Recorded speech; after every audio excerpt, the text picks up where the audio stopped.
Hey YouTube, what's going on? This is Nate here with Nate's Tech Update, and in this video I'm going to be starting something I call Thursday Thoughts.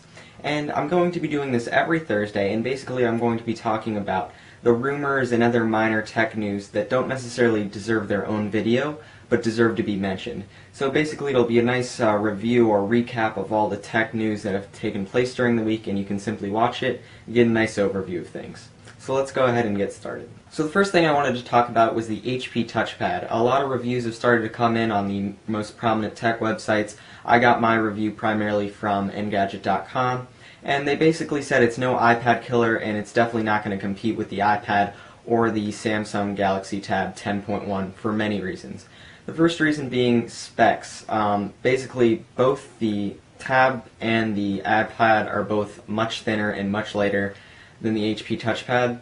Secondly, you're going to find a lot more apps available for both of these devices that have been optimized for the larger screen versus on the HP touchpad. There are definitely some out there, but most of them are not optimized at this point, which is kind of disappointing. Another thing that I found kind of weird was the fact that there is no back camera on the HP touchpad, but there is a front-facing camera. There's actually no native app through the actual WebOS that you can use to actually take photos. So that's kind of weird. So at the same price point as both the iPad 2 and the Samsung Galaxy Tab, it can't really compete considering the specs are worse and there's a lot less app selection. Speaking of tablet applications, the iPad 2 now has over 100,000 apps available in the App Store. This is one of the main selling points for the iPad that a lot of consumers like because you can do the most with it with such a large selection of applications. So next up, I wanted to talk about refresh rumors. There are a lot of rumors going around about when the MacBook Air, the Mac Mini, and the classic white MacBook would be refreshed. We haven't heard too much about necessarily the white MacBook other than the supplies at this point are definitely becoming constrained at third-party retailers, possibly meaning a refresh soon or maybe even a discontinuation of the actual product. Secondly, with the MacBook Air, we are definitely seeing constrained supplies, and a lot of rumors are going around that Lion could be released alongside with it on July 14th.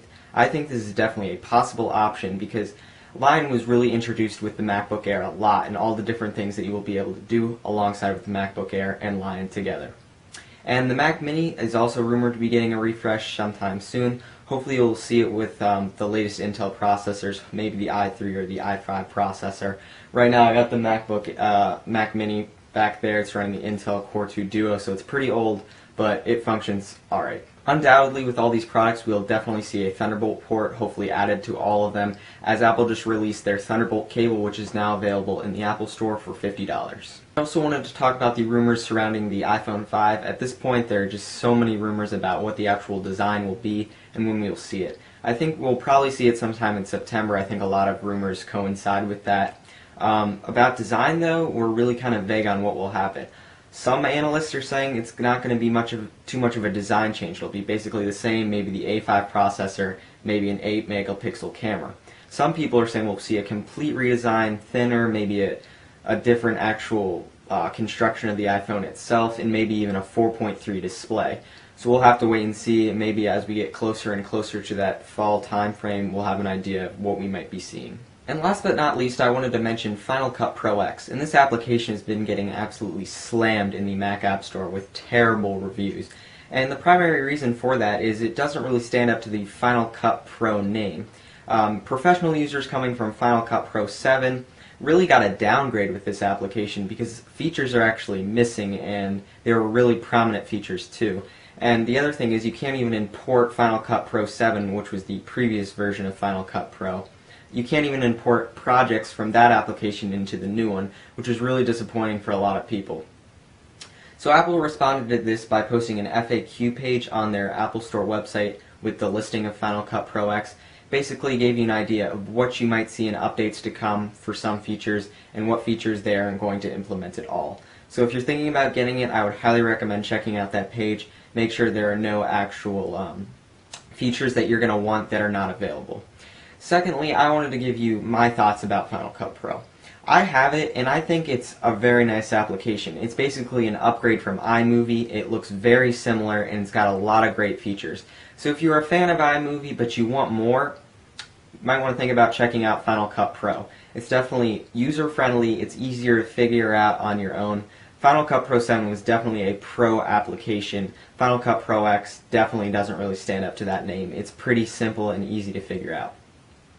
Secondly, you might have noticed that intro that I had at the beginning of this video. I made that using the Motion 5 program, which I think is a really nice application. You can do a lot of neat stuff with that, and I'm hoping to do some stuff with that in the future. So I don't think they've been getting slammed on that Motion 5 or compressor at all, but definitely Final Cut Pro X. If you're a professional, stay away from it. So in closing, please leave a comment below and let me know what you think about Thursday Thoughts, if you prefer it this way or if you'd rather me upload 30-second videos about things that might be worth mentioning, really might not be worth mentioning at all. I think this is a better format, but we'll see. Also, please leave a comment below letting me know what you think about the HP Touchpad, the refresh rumors, and Final Cut Pro. I would also really appreciate it if you would take the time to subscribe and like the video, and as always, have a nice day.